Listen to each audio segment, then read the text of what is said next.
A Eurocopa é realmente melhor que a Copa América? Será?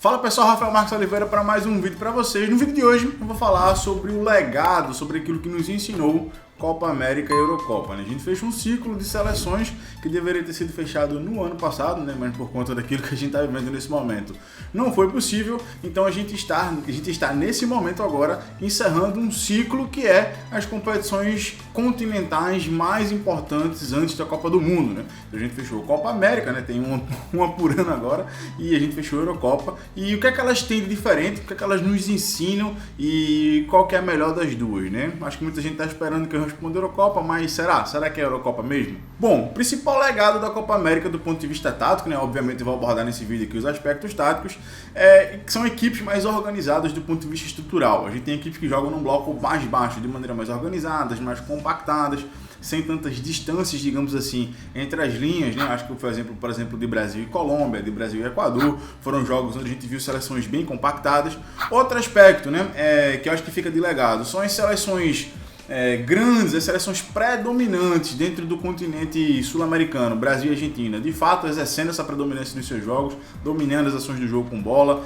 Neymar e Messi protagonistas, de maneira diferente, Neymar um pouco mais assistente, Neymar um pouco mais pifador, como a gente fala na gíria da bola, e o Messi um pouco menos, ele talvez mais líder no sentido de presença na equipe, mas menos influente no jogo, Ainda é muito influente, óbvio, é o Messi, mas menos centralizador, acho que essa é a palavra, em relação às ações da coletiva da Argentina. A gente vê a Argentina que divide um pouco mais as ações, Di Maria bem importante na final, apesar de não ter sido titular a competição inteira, o Depou muito construtor, o Paredes também gera muito equilíbrio para equipes e figuras importantes para potencializar aquilo que é o Messi. Acho que a gente encontra a seleção argentina, se calhar no final da carreira do Messi, mas a gente encontra a seleção da Argentina mais equilibrada para fazer o Messi jogar. Ou seja, não uma seleção que não espera tudo só dele, não espera tudo só do Messi, mas também dar condições para ele brilhar quando ele estiver bem nos jogos, quando ele for de fato protagonista da seleção ele já é, mas protagonista dos jogos. E no Brasil, quando a gente olha para o Neymar, a gente vê um Neymar que cai cada vez menos, muito mais assistente,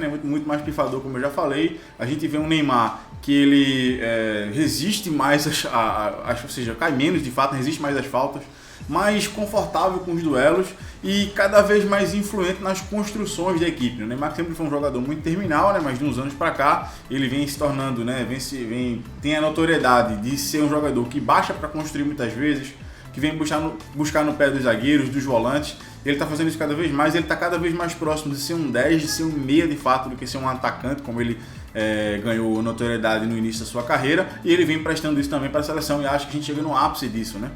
Por outro lado, me parece uma seleção muito dependente das ações dele, e isso talvez seja um legado negativo que fica para a seleção brasileira, Talvez uma seleção brasileira mais parecida com a Copa América 2019, onde as ações eram mais distribuídas. Outra questão para mim é a seleção brasileira, ela é reconhecidamente no mundo inteiro, o Brasil, enquanto país de futebol, ele é reconhecido no mundo inteiro por produzir grandes pontas, grandes extremos. É a posição, eu trabalho com captação, eu trabalho indicando atletas para clubes e agentes na Europa, e a maior demanda que eu tenho em relação ao Brasil, a maior percepção que eu tenho do Brasil o Brasil produz bons, ou excelentes, o melhor país do mundo a produzir pontas, jogadores de beira de campo, de 1 para 1, de desequilíbrio, etc. Então, quando a gente olha para o último ciclo de Copa, por exemplo, a gente teve Coutinho, teve Douglas Costa, teve Neymar, Coutinho jogou de meia, sim, é importante dizer isso, mas também conseguiria jogar ali, teve Douglas Costa, teve Neymar, teve William, teve jogadores na posição do mais altíssimo nível, que eram inclusive donos da posição, ou protagonistas, se não fossem donos da posição, eram muito importantes nas suas equipes de um nível muito alto. Hoje a gente tem Gabriel Jesus, que é um 9, está adaptado ali, iniciou a carreira como extremo esquerdo no Palmeiras, mas aí se fixou como 9 no City e está jogando a extremo direito na seleção brasileira, até não jogou porque foi expulso. E a gente tem do lado esquerdo o Richarlison, que no Everton joga muitas vezes a extremo esquerdo, mas também joga muitas vezes a segunda atacante, enfim. E não acho que tem um nível de 1 para 1 daquilo que é um extremo da seleção brasileira. São dois excelentes jogadores, dois jogadores que eu acho que fazem parte do contexto da seleção brasileira, mas não naquelas posições. Então o Brasil vive hoje uma carência, entre aspas, de jogadores de beira de campo. Olha que ironia, logo o Brasil que produz tanto. Então acho que esse também é um ponto a se refletir. Pré-Copa, falta um pouco mais de um ano para a Copa do Mundo. Bom, quem é que vai jogar ali? Quem são os jogadores de 1 para 1 que vão estar naquela posição? Então, resumindo, Copa América, duas seleções que são protagonistas no continente sempre foram voltando a esse posto. equipes do ponto de vista defensivo cada vez mais organizadas, cada vez mais dando trabalho para as seleções como Brasil e Argentina, e os dois principais jogadores do continente, Neymar e Messi, passando por um momento de transição, tanto do ponto de vista individual, na forma como eles se relacionam com a bola, com o jogo, como do ponto de vista das suas seleções em relação a eles, né? Então é de fato uma mudança. Já em relação à Eurocopa, a gente teve um campeão relativamente inesperado, a Itália, mas que também a gente tem várias, aí na Eurocopa é mais rico de fato do ponto de vista tático. A gente tem, por exemplo, o tripé da Itália, que é um tripé que todo mundo joga, o Jorginho, que inclusive é um baita jogador, um jogador de nível altíssimo. A gente tem o Barella, a gente tem o Verratti, então são 3 jogadores que pegam e jogam, como a gente fala na linguagem da bola. Ou seja, aquela ideia de jogar no tripé com o primeiro médio mais de pegada, isso tem morrido cada vez mais, até num país como a Itália, que é um país extremamente defensivo do ponto de vista cultural. A gente tem também alguns outros aspectos que eu acho que merecem ser ditos, né? Eu já publiquei no Instagram, se você ainda não me segue no Instagram, @rafa.scout, né? Já dei o meu parecer ali, né? Sobre algumas tendências táticas da Eurocopa. Mas a presença dos meias cada vez mais forte. Então os médios, né, como se fala em Portugal, decidem cada vez mais o jogo. Como assim, Rafa? Decidem cada vez mais o jogo, né? Quando a gente joga numa estrutura de saída 3 e põe muitas vezes ou os 2 laterais, ou um lateral e um extremo na amplitude, fazendo quase com 3-2-5, esses 2 jogadores do meio, né, eles se equilibram muito. Então muitas vezes é um jogador, um dos 2, que vai baixar para vir pegar uma bola no zagueiro, né? Vai baixar para se aproximar do zagueiro, para ser uma linha de passe próximo, enquanto o médio do outro lado vai atacar a área.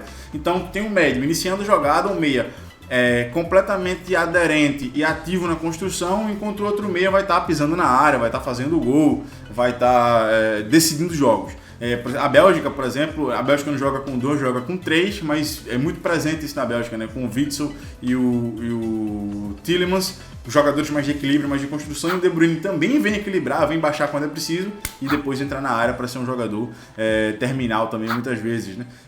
Então, essa é uma tendência que, inclusive, que eu acredito que fica para o ciclo de Copa do Mundo, para pós-Copa do Mundo, para clubes, inclusive, que é os meias cada vez mais protagonistas do jogo. Então, por exemplo, eu não me espantaria, fim de ciclo Messi e Ronaldo, né, como melhores do mundo, se a gente passar a ter sucessivas vezes meias como melhores jogadores do mundo. Meias mesmo, meia central, não é um meio ofensivo, não é um segundo atacante, como era, por exemplo, o Kaká, um 10 que é quase um segundo atacante, né? Estou falando de meias mesmo, jogadores cerebrais escolhidos muitas vezes como o melhor do mundo, como o Modric foi no ano da Copa do Mundo. Eu acho que essa é uma tendência que vai acontecer pela forma, por aquilo que tem acontecido do ponto de vista tático no jogo. Um outro aspecto que eu já citei aqui no ponto anterior, que também é importante falar, que é a ideia de 3 zagueiros, né, digamos assim, saída de 3 na Eurocopa, que foi muito forte, né? Então é uma equipe que quando você faz saída de 3, Rafa, 3 zagueiros é defensivo, não nesse caso nem um pouco, né? Então quando eu faço saída de 3, significa que eu estou empurrando muito jogador nas últimas fases de construção, muito jogador no último terço, e isso é bem importante. Então saída de 3 com 7 lá na frente muitas vezes, e quando eu preciso marcar num bloco mais baixo, acho que a Bélgica é um exemplo bom disso, eu consigo baixar os 2 laterais e fazer uma linha de 5. Então ao mesmo tempo em que eu protejo muito bem a entrada do meu funil, protejo muito bem a entrada da área, eu também, quando tenho bola, consigo ser bastante ofensivo. Então a ideia de jogar com linha de 5 quando defende e com saída de 3 quando ataca, eu também acho que é uma tendência bem forte que vem para esse ciclo de Copa do Mundo. E por último, uma última tendência que eu acho bem forte também é a ideia do 9 grandão.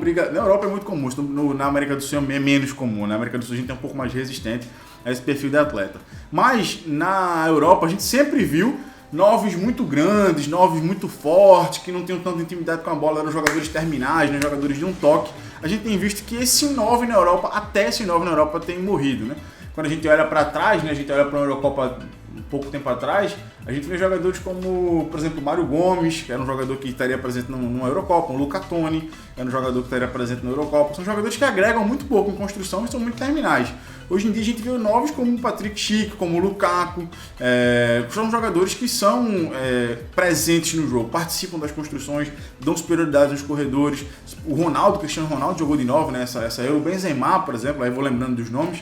São jogadores que participam da construção, baixam para fazer superioridade, conseguem fazer um pivô um pouquinho mais baixo, conseguem gerar profundidade também. Se precisar ir para um jogo associativo, tem jogo associativo. São jogadores que, se precisarem pifar alguém, fazer uma mudança de corredor, eles conseguem fazer. Então é um perfil de 9 até na Europa, onde o 9 grande, forte, cabeceador se notabilizou diferente. A gente percebe que até as seleções que jogavam com esse tipo de 9, ele já tem migrado para um 9 que te dá jogo também. te gera jogo também. Eu acho que, com exceção de País de Gales, né, que tinha o Kevin Moore, quase todas as outras seleções que jogavam com 9 de área, esse 9 de área não era um 9 só de área, era um 9 que também gerava jogo. E isso também é uma tendência que eu acho que vem para os próximos anos e vem para ficar. Eu acho que aquele 9 terminal, aquele 9 de um toque na bola, aquele 9 que ele vai passar praticamente desapercebido o jogo inteiro. Aí tu vai ter uma situação na área que ele vai colocar para dentro. Esse cara, eu acho que ele tá morrendo cada vez mais no jogo e a gente tá dando vez a um 9 que também tem isso, também é terminal, mas que também participa dos momentos de construção da equipe. Bom, Rafa, e a pergunta que você fez no início, né? Será que a Eurocopa é realmente melhor que a Copa América? E infelizmente sim, pessoal. Do ponto de vista tático, é um absurdo de diferença, é abissal a diferença daquilo que a gente consegue enxergar na Eurocopa para aquilo que é desempenhado na Copa América. Outro ponto que é bem relevante assim, é a qualidade do produto. Então, a Eurocopa tem todo um know-how de produção de um produto muito bom, tem todo um conceito, uma estética ali por trás, e na Copa América a gente vê sendo muito claudicante, gramados ruins. Gramado ruim ele não somente atrapalha o atleta, ele também atrapalha a experiência de quem assiste, né? Que acaba pegando um jogo de qualidade pior. E aí, sem sombra de dúvida, a Eurocopa está no nível mais alto, sim, infelizmente.